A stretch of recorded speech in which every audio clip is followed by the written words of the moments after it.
Shirou versus Tariscutter. Alright. Shirou versus Tariscutter. Hey, Man of the Leaf. Thanks for the big 32. Thank you. Muchacho, I appreciate it. I think we're getting the next match set up. Build the range and also go in. Yeah, probably I believe it's probably your best new move in the game. That down three. Hey, why don't you guys go look at this stream too? I just noticed we're crushing them in viewers. So get your asses over there and at least open the fucking stream, right? It's in the title. Look in the title of my stream. Go over there to their stream and just fucking look at it. You don't even have to do shit. Just look at it.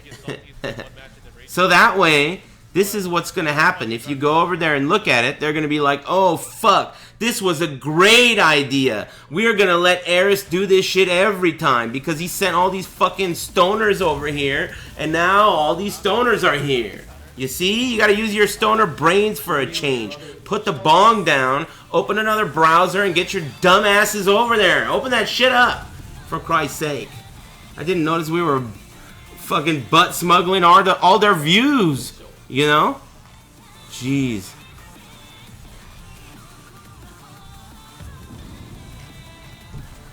Anyway, next match is coming up. I like this guy. I kind of like this guy. He looks like Otacon from Metal Gear. This guy, I don't know what he's doing with those two fingers, and I don't like him. But I like Otacon. I'm going to root for Otacon. Look at the confidence here. Pretty confident. Oh, yeah. Look at that. Are they... Oh, they're staring each other down. Shirou's like, what are you doing? What are they doing? Oh, right. I'm digging the bald spots. What are these two doing? Are they going to kiss? That was cute. Give it up. Alright, alright. Let's get serious here. Oh, yeah. Pretty funny, actually. Oh, I know. Let's get serious. Look at that overlay. I wonder if this is FARP. Is this FARP? Hey, everybody get your stoner asses over there and give FARP a damn follow. Is this FARP streaming this shit? Hey, The Toast and Howdy All and Contemporary Number Y or Letter Y, thanks very much. That was pretty sick. I'm gonna wipe the sweat off my hands and start shaking hands with people.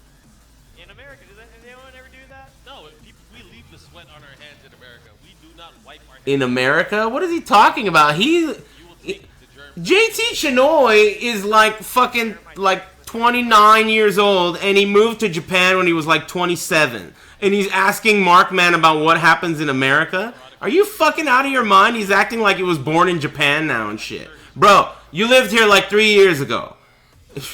In American culture, do you guys, get the fuck out of here, man. That guy lived in NorCal for like the whole time.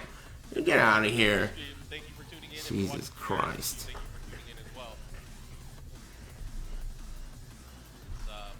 Get it together. Oh, look at Otacon. He's got the hood. I like this. He wants to focus. He wants to focus all of his Quan. 100% of his Quan needs to be focused here.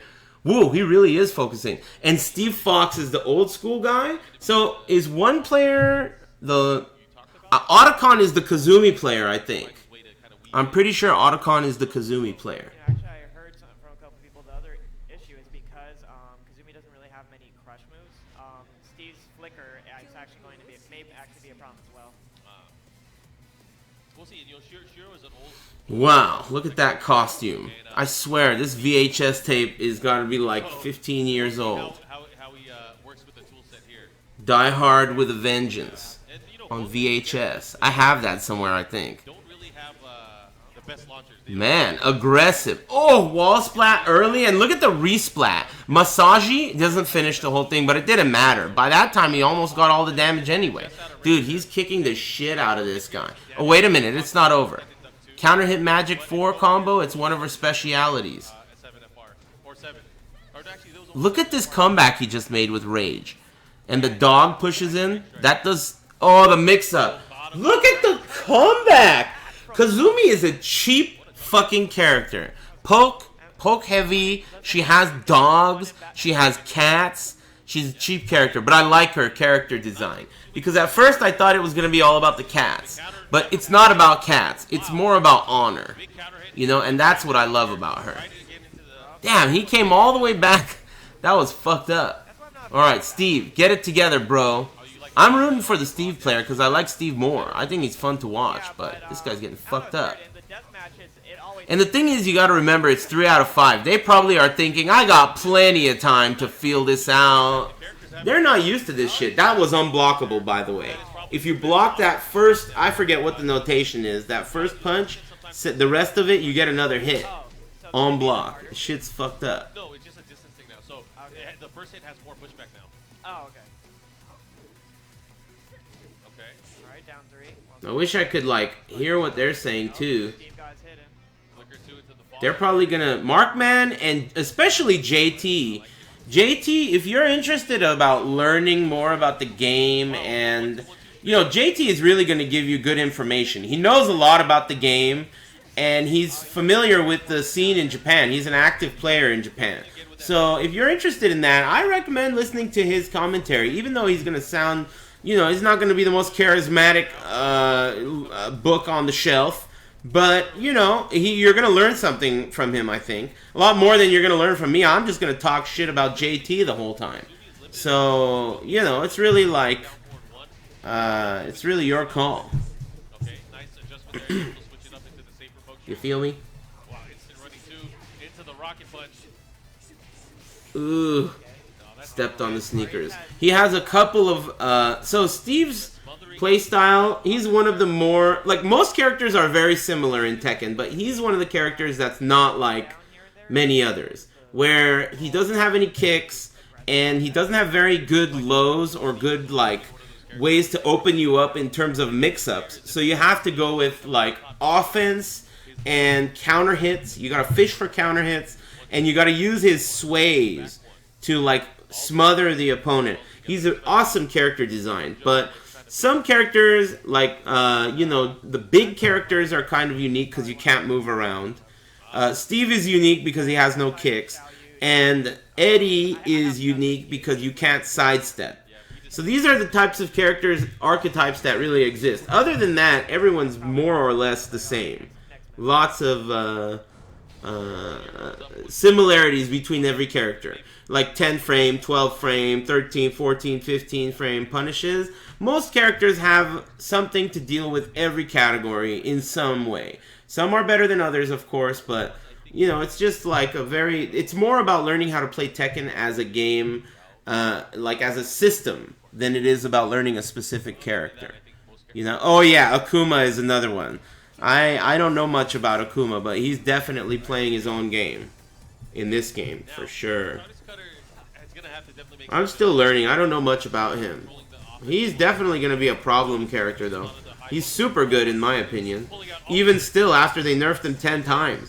The concept of the character alone, the way you have to play so different than you do against any other character, that alone makes him super good. Then, he also is super good. So there's two, it's like a two-pronged attack, you know? More than 2 prongs. More than, who knows how many more prongs. He also has a very AOP style. He's like an inverted AOP. He comes from above.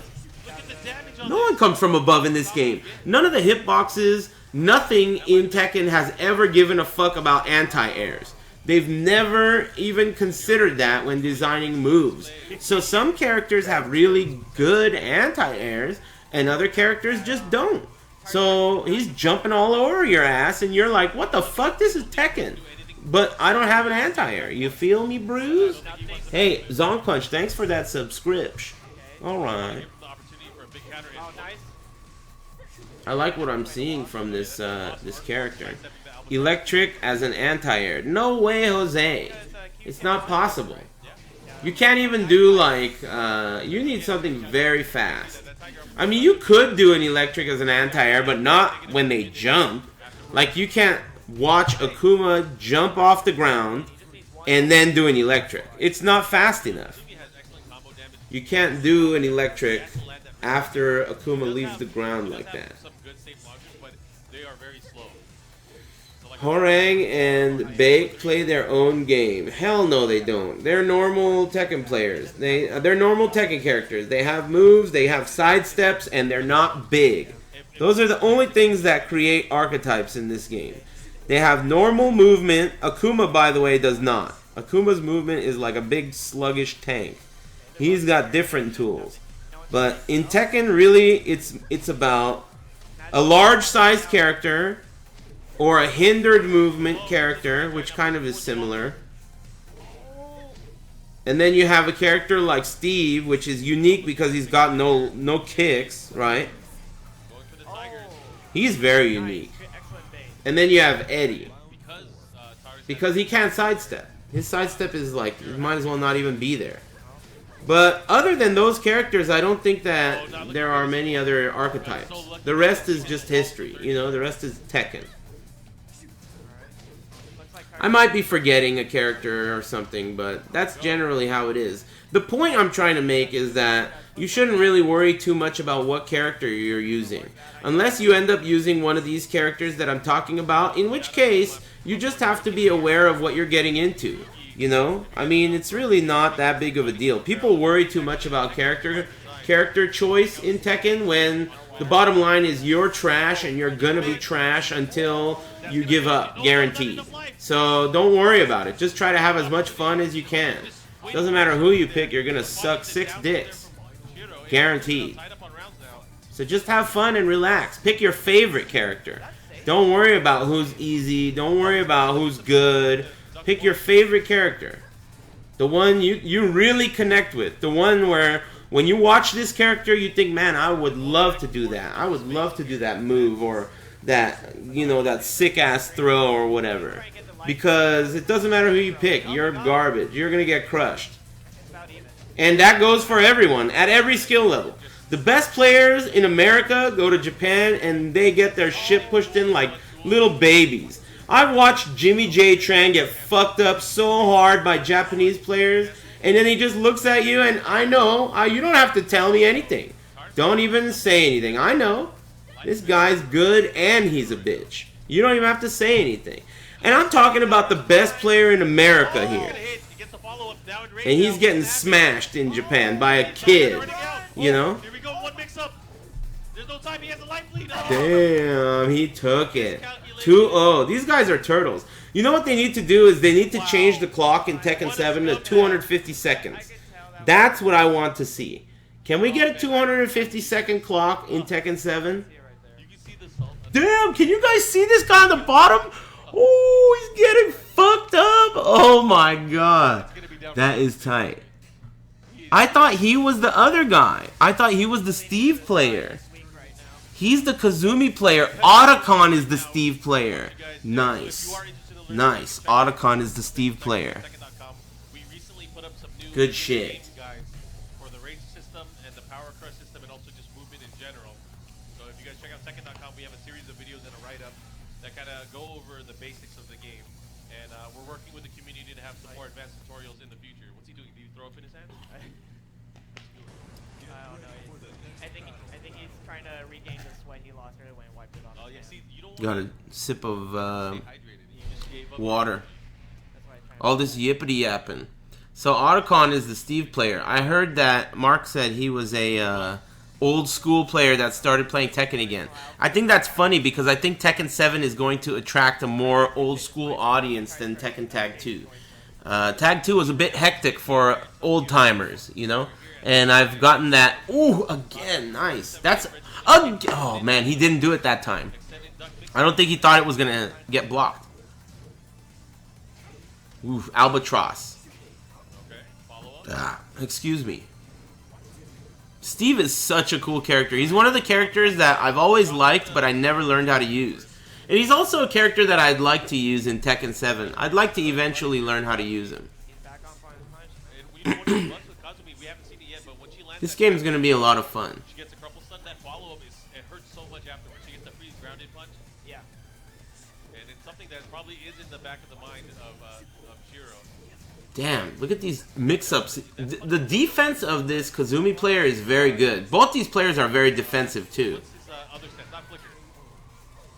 It's funny because he's trying to crack him open with Steve, and you have to really work hard. Any Steve player that's good, the only time Steve has been really, really, really cheap was 5.0, and that game was... He had infinites in that game. But in Tekken 4, you know, String Bean was hella good with him, and he got a lot of respect. And there were a lot of other, you know, versions of Steve that I think when someone was good with them, look at this shit. That is so sick. This guy's doing the sickest shit. Are you watching this? He's styloning him. I'm a big Steve fan. Tekken is the kind of game where you can really, really love a character that you've never even picked before.